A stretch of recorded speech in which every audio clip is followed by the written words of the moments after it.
What's sort of fascinating about this period right now is the Republicans have like moved. They're starting to the right is moving into sort of their opposition posture, which means that they get even more consolidated.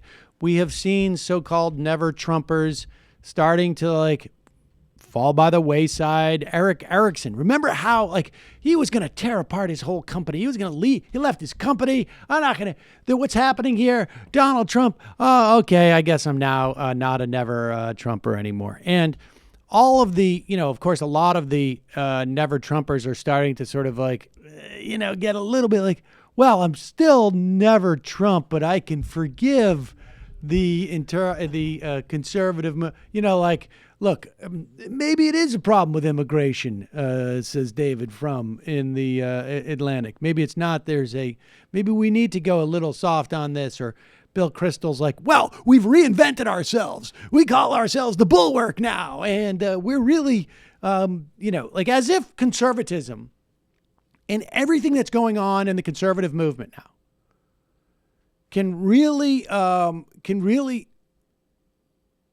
show any daylight. There's never been any daylight in terms of policy, has there? It's really just been Donald Trump is rude and grotesque and saying the quiet parts loudly and delivering the text. I mean, the subtext, not the text. He's just not reading the text. He's just reading the subtext. And of course, so it should come no surprise that Glenn Beck is back, ladies and gentlemen. He doesn't have the chalkboard, but that doesn't mean, well, he does. He does. He just didn't bring it with him this time to Fox. Nationally syndicated radio television star, author of Addicted to Outrage, Blaze TV, and radio host Glenn Beck. Pause it. Can I just say now, understand Glenn Beck. When Glenn Beck was booted from Fox, part of it was a function of an advertiser boycott. Part of it, supposedly Roger Ailes wanted to sort of like tighten the ship a little bit when we got in the run up to the Mitt Romney election. There was also a real resentment coming from some conservative quarters against Glenn Beck for coming in and stealing sort of the narratives. Like Mark Levin hated Glenn Beck,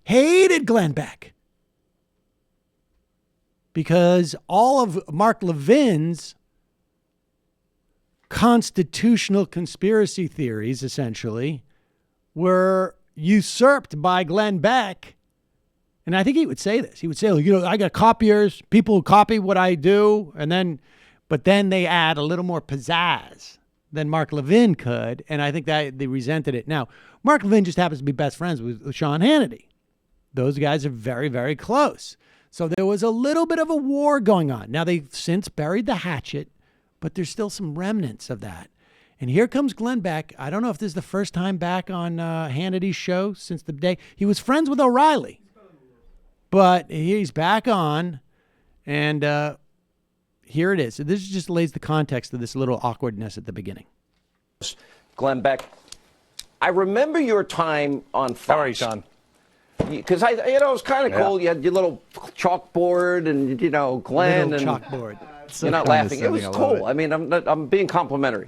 You're not smiling. I'm being complimentary. Thank you. But one of the things. No. I know. I appreciate it. One of the things that you talked a lot about. I also, what I'm really enjoying is the slight tape delay. So the awkwardness between the two of them is also enhanced by the delay in sound back and forth. Not smiling. I'm being complimentary. Thank you. But one of the things. No. I know. I appreciate it. One of the things that you talked a lot about was the dangers of radicalism and the dangers of socialism. I've never seen the threat this bad. 100 people agree with the new Green Deal in the Democratic Party. Many of the 2020 candidates agree with it and are campaigning on it. And I thought maybe it's time to go back and revisit some of those things you talked about and I talked about at the time. Sean, I distinctly remember every day the last year of my Fox show, I said what was coming. And the last few steps were that the radicals, the anarchists, the Islamists, the socialists would all gather together. They would not be working together, plotting together, but they would see the opportunity and they would all come together and work to destabilize Europe and America. And that is exactly what is happening. You have CARE now in the halls of Congress all the time, and I think that's who Nancy Pelosi was afraid of when they Glenn, changed the can you remind them anti-Semitism about them being rebuke last unindicted week. co-conspirators when you talk about? I don't think people may not remember. No, I'll go a step further. They weren't just unindicted co-conspirators in the Holy Land Foundation. They were started, and the people that were We don't even need to hear the details of the dumbness that he's saying here. What is really instructive is now that he's come back, look, I remember back in the day. Now, if we were to travel back sometime in between then, right? It's now 2019. Let's go back to 2017. Or let's go back to 2017 when Glenn Beck was very, very sorry for Donald Trump.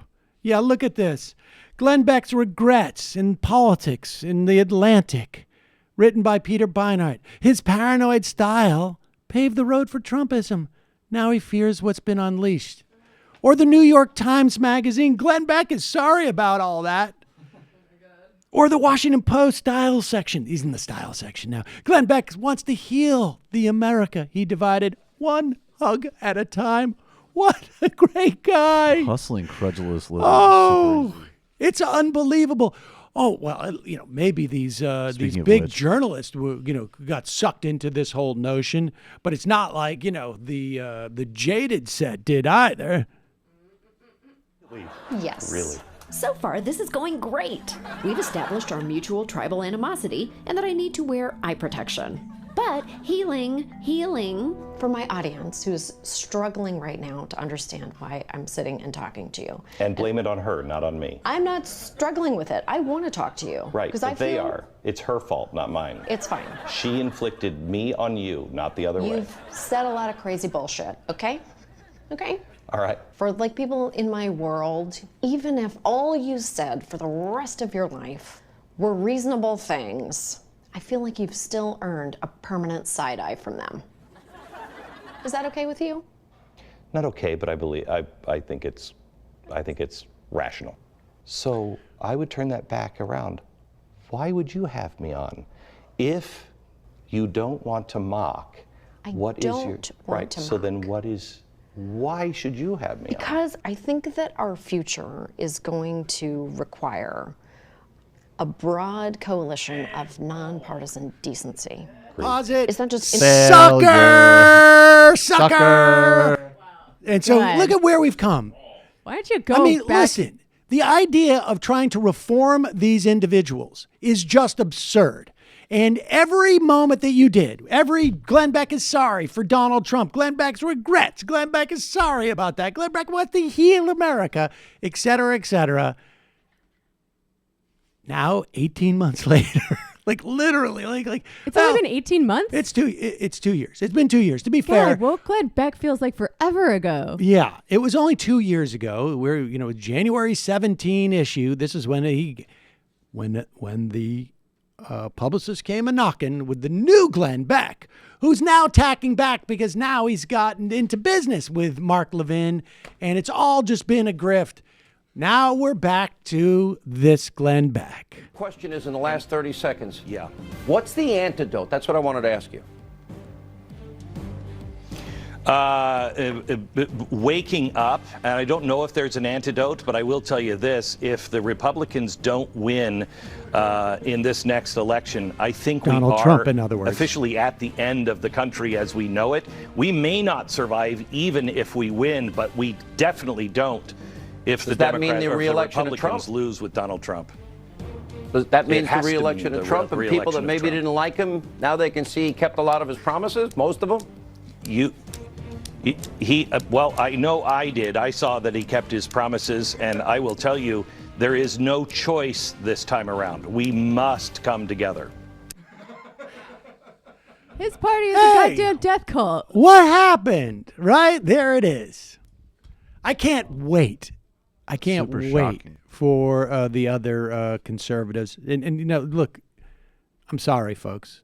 don't tell me there's a difference between David Frum and Glenn Beck. At the end of the day, they're just different flavors of the same product. I know we got to go quick, but just listen to the end of Glenn Beck laying it on what's meant to be here. Individual people against Donald Trump. It's all of us against Trumpism. I agree. And so I actually think it's important to reach into places where we wouldn't normally reach. I agree. I said yes to you because I believe, I watch you. I believe you actually don't want to do damage. As a guy who has done damage, I don't want to do any more damage. I know what I did. I helped divide. I'm willing to take that.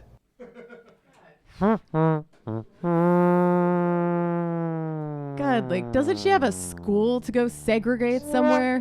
Hate your guts. Honestly, like, how is she not embarrassed by this? Well, I mean, she may or may not be, but I mean, it's a much bigger. It's not just Samantha Bee. I mean, the whole thing was all over the New York Times, the Washington Post, the Atlantic honorable Monthly, exception of Bob everywhere Garfield else. on the media. Exactly, Bob Garfield, the only person who was any way skeptical to this, and the idea that we were able to do that little piece there, and it only took 24 months to do this complete 360 that we just witnessed is, I think, like, I mean, it's, I guess I'm appreciative. So thank you. It's also ironic. He kept talking about survival, right? We need to elect Republicans if we want to survive.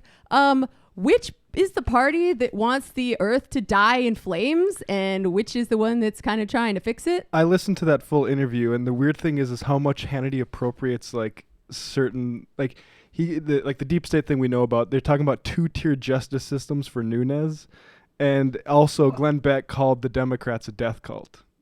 Yeah, no, this is, first of all, aside from the fact that that has always been what they did. I mean, you can go back and look at John Kerry's, election in 2004, where they took basically a guy who was AWOL, who AWOL was actually the upside of him avoiding the draft in the first place, and a guy who served in Vietnam, and they flipped it. I mean, this is something that they always do as a strategy, period. But the fascinating thing, too, with Glenn Beck is we need to come together is exactly the way he ended both the interview where he apologized for supporting Trump, saying he could never support Trump, and the interview where he said, I'm sorry I didn't support Trump. I do now support Trump. We just need to bring everybody together. I mean, the idea that ostensibly intelligent people at any of these outlets cannot see through this garbage is just, it's really hard to believe. Like, either you need to step down or you need to be less corrupt. And I'm going to, the benefit of the doubt is I'm going to give is like, you're not corrupt. You're just like that ignorant, that detached from what ostensibly you are entrusted with trying to suss out. My God.